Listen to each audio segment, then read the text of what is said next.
What is up, everyone? NightFury here from Tales of the Tome, the YouTube channel that keeps rebranding in order to try and stay relevant. Maybe this time the name will stay. Speaking of names and rebranding, there has been one name on my mind when it comes to the Star Wars franchise. And with the third season of The Mandalorian coming up, I think this topic is very apropos, and that name is Mandalor. Specifically, who will become the next Mandalor? Now, what the TV shows would have you believe is that he who wields the Darksaber is the rightful ruler of the Mandalorians. And that's how it's always worked, right? Well, it's not really that simple, and hasn't always been like that. So before we can start arguing about who should be Mandalor, we first have to ask, what is Mandalor? Where does the title come from, and what does it mean? To do this, we need to dig a little bit into the historical lore of the Star Wars universe. According to the lore, the Mandalorian progenitors were once a species of humanoid aliens known as the Town, who originally lived on Coruscant. They were a nomadic, warrior-based culture that tried to conquer all of their home planet, but were eventually driven off by another native human species. Being nomadic, they traveled through the Outer Rim and eventually made it to the planet that would later be named Mandalor, named after the first man to kill one of the planet's legendary mythosaurs. Their name, of course, was Mandalor, specifically Mandalor the First. It's at this point that the Town rebranded themselves as Mandalorians, or Mandoade, which translated literally from their language means the children, or sons and daughters, of Mandalor. Here we see our first look into what it means to be Mandalor. Mandalor is more than just a ruler. They're a parental figure. Mandalor is someone who provides for the needs of the children, teaches them, protects them, makes sure that when they're gone, the children can continue to survive, and the next leader takes upon them the name of Mandalor, becoming the next parent. One of the things that Mandalorians are famous for, besides their intense worship of war, is their intense love of family. Insomuch that in Mandalorian culture, being called a bad parent or being divorced by your children is one of the most grievous insults and harshest dishonors a Mandalorian can receive. Another thing that the Mandalorians do to survive is they adopt, almost at the drop of a hat, and will take nearly anyone who is orphaned or alone in some way, which is how they kept going after the Town as a species became extinct. Once you take up the name of Mandalorian, you are part of the family, as good as if you'd been born into it. Now that we know the what of Mandalore, we can ask who can be Mandalore. And as some of you may know, I had a vote on the channel's community page for who we all thought would become Mandalore between the show's most likely candidates, Din Djarin, Boba Fett, and Bo-Katan. Surprisingly enough, most of us voted for Boba Fett, with the Mandalorian's main character Din Djarin tying for second with Bo-Katan. Interesting. So let's dive into the things that make each of these characters likely to be the next Mandalore. Now, the Mandalorians don't believe in gender roles, and age isn't too much of an issue if you've proved yourself. So almost any Mandalorian can become Mandalore, so we gotta narrow it down. Let's look into the show's current rule, which is the Darksaber rule.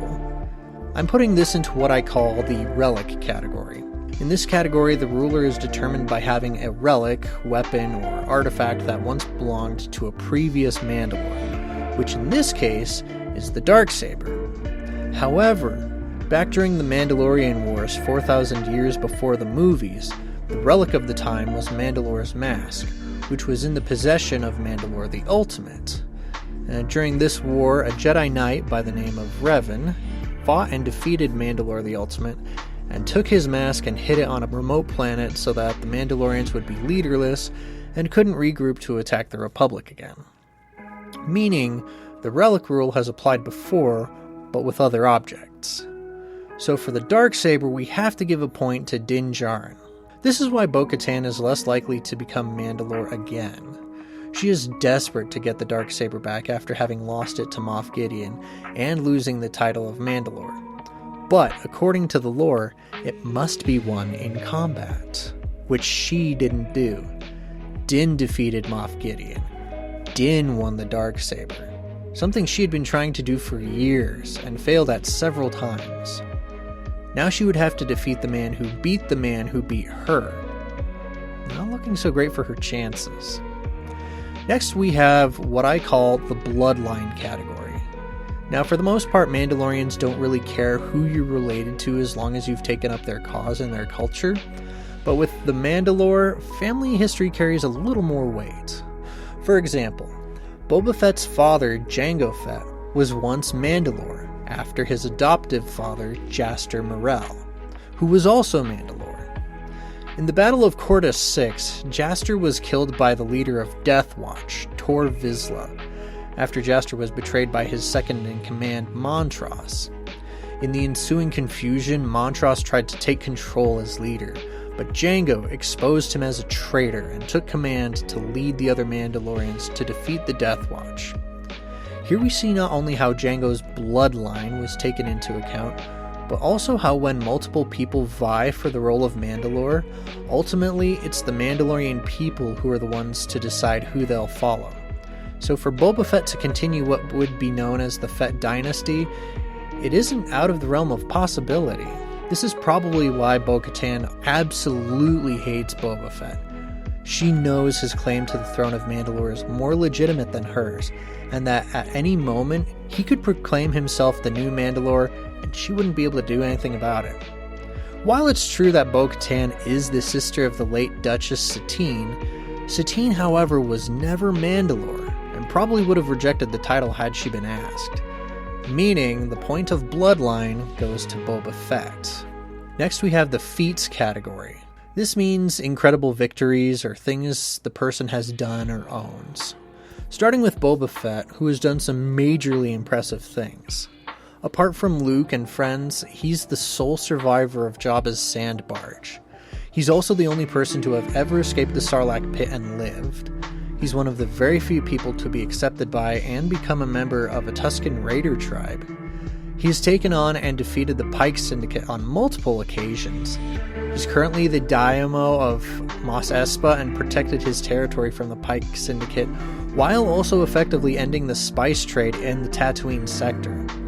He's fought and he killed his longtime rival and notorious bounty hunter, Cad Bane, and he also owns a Rancor, all of which makes Boba Fett a pretty heavy powerhouse. But let's not count Din Djarin out just yet. He's done some pretty impressive things too. Din has fought and defeated Moff Gideon, one of the most dangerous members of the Imperial Remnant, all to rescue his adoptive son Grogu, whom he is now raising.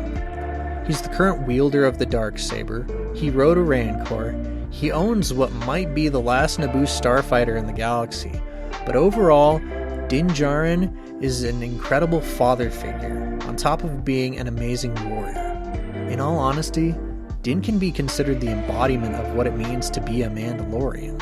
As for Bo-Katan, she honestly has never really done anything noteworthy.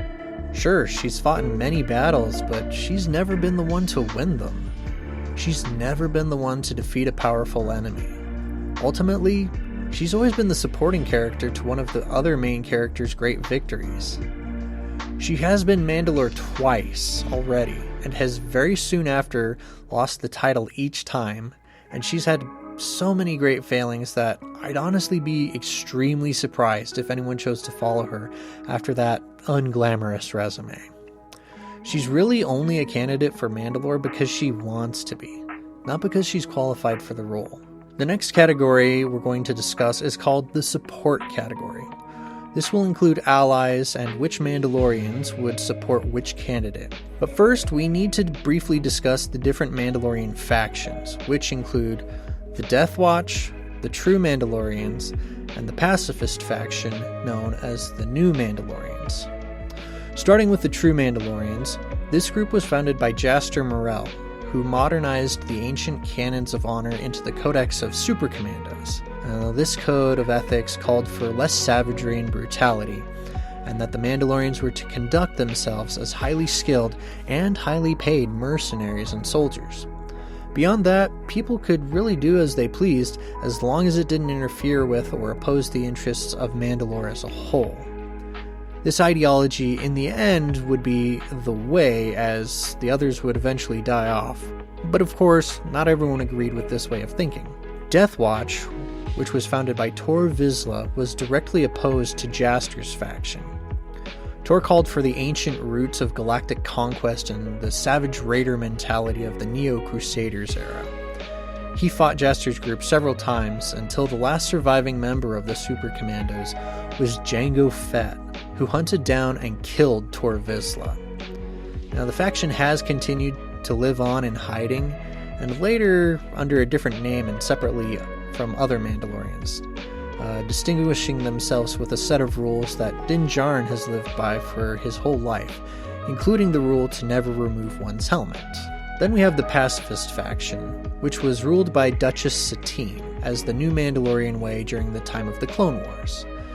Now, this faction, as the name implies, abhorred violence of all kinds, and were just as opposed to Jaster's code of conduct as they were to Tor's extreme violence.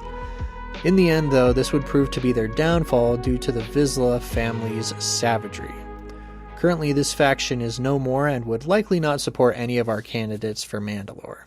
As for the allies, currently the list of close allies that Boba Fett trusts consists of Black Chrysanthemum, Fennec Shand, and Din Djarin.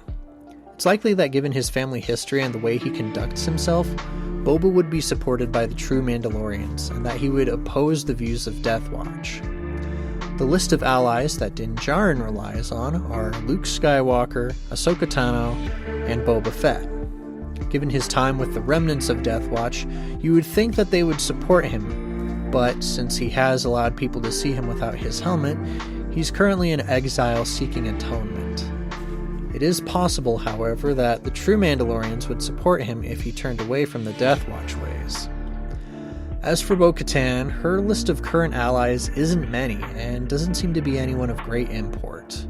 While she has history with the pacifist faction, she doesn't live in a way that they would support if they were still around. Since she has openly opposed Death Watch before, and also considering how she has had a one-track mind since losing the title of Mandalore, it's likely that she has no support from any faction.